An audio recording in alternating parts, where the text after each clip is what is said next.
na realidade é o seguinte, o primeiro ponto que eu chamo a atenção é assim, ó. Aqui em Minas, a gente fala muito de levar o cavalo ao rio. Levar o cavalo ao rio. A gente anda muito a cavalo aqui. Então, Certo. levar o cavalo ao rio. Você leva, mas você não faz ele beber a água. Você pode mostrar a água limpa e a água suja. Ele só bebe a água quando ele estiver com sede ou quando ele desejar. Tá.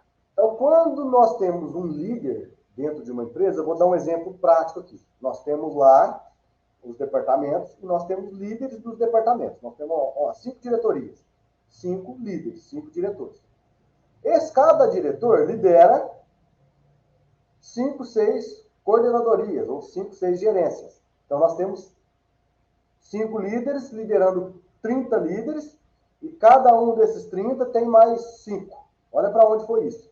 30 vezes 5, 150. Nós estamos falando de quase 170 pessoas, certo? Certo.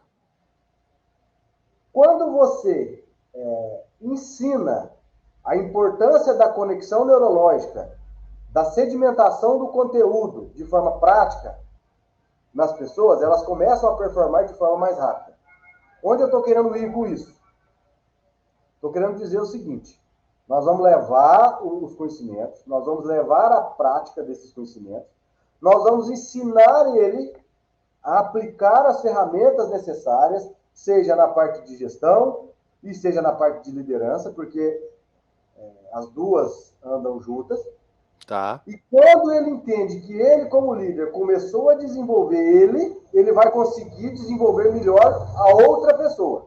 E quando que ele consegue ter essa percepção, essa maturidade dele? Justamente, a gente começa a mensurar por meio de indicadores. Por exemplo, Tá. aí é onde começa a criar essas conexões e sedimentar o aprendizado. Para não ficar muito subjetivo, né? Isso, Porque quando a gente fala da questão neurológica, um dos questionamentos aí que o pessoal faz é como é que eu entrego isso e como é que eu consigo justamente. mensurar? O Você que já nós falou da fazemos? questão do indicador, que era o que eu ia perguntar. Isso. Mas como é que aplica o indicador? Fala pra gente. O que nós fazemos hoje? Hoje a gente tem alguns aplicativos, algumas ferramentas. Vou pensar o seguinte: nós definimos ali na parte de o que nós queremos de entrega e de resultado.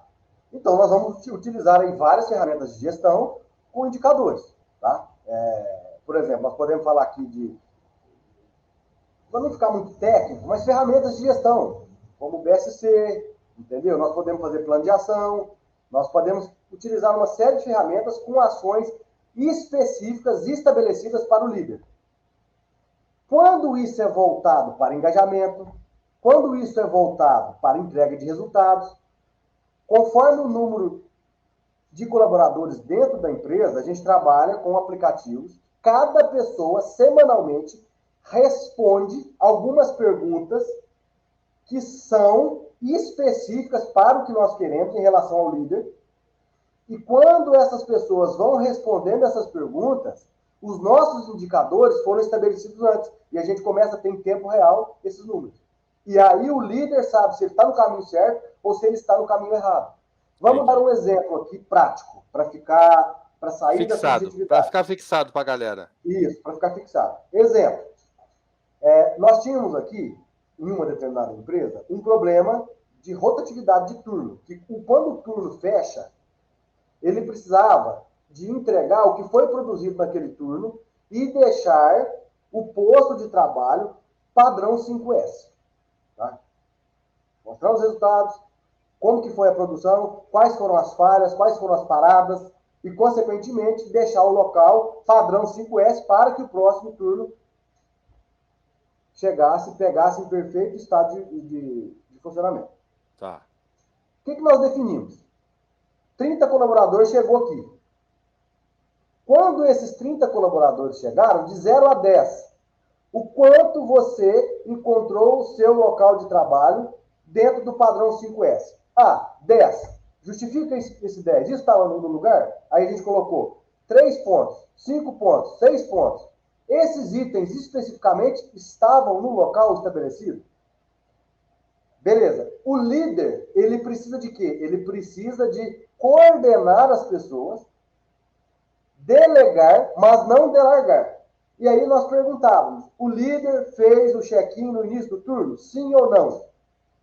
Não. Ponto. Aí ele respondia lá, não. Que na maioria das vezes não estavam acontecendo. O que acontecia? No final do turno, quando o outro chegava para assumir o turno, era feita a mesma pergunta para o turno seguinte. Entendi. E perguntava, o líder fez o check-out e o líder fez o check-in, que é uma ferramenta? Sim, não. Validamos 4, 5, 6 semanas. Onde está o problema? Nós tínhamos indicadores de 10 check-in, o líder fez 3. Sim, então nem líder, ele, vem aqui. nem Tem um problema. Nem ele poderia cobrar da equipe, porque, na verdade, ele não está colocando aquilo que ele contratou em execução. Agora eu vou concluir. Aí, beleza. Vamos treinar esse cara para fazer o check-in, o check-out, e vamos fazer o quê? Vamos mostrar para ele a importância de fazer o check-in e check-out e revisar as fichas preenchidas pelos colaboradores que chegaram no turno para verificar se pegou o posto da forma como deveria. Por quê?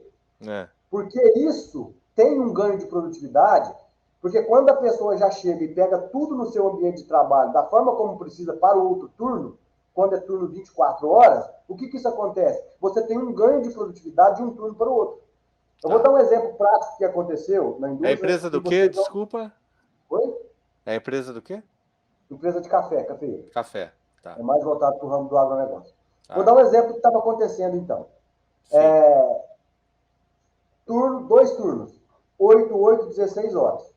Aí nós temos lá, por exemplo, durante 1 hora eu empacoto X pacotes de 500 gramas de café. Dando um exemplo prático. Tá? E a cada 30 minutos, você precisa de ter uma parada na máquina e fazer uma manutenção de 2, 3 minutos. Por quê? Porque quando você faz essa parada, você aumenta a produtividade da máquina em 5%. Dando exemplo. Só que 5% em 2 turnos, multiplicado por 30, isso é absurdo. Eu estou falando de 10 centavos por pacotinho, de 5 centavos por pacotinho, mas que lá no final tem um resultado enorme. Sim, lógico. E quando você faz as paradas, você aumenta a vida útil dos equipamentos e você aumenta a produtividade. O que começou a acontecer? As máquinas começaram a quebrar. Alguma coisa está acontecendo. As máquinas quebrando não é para quebrar dessa forma. Tendo muita parada fora do necessário e fora do previsto. Vem aqui, vamos lá. Olha só, nós definimos um resultado que nós queríamos ali, aumentar a produção e ter um ganho de produtividade em torno de 5%. Para isso, precisamos, sim, parar a cada 30 minutos e fazer uma manutenção de 3 minutos.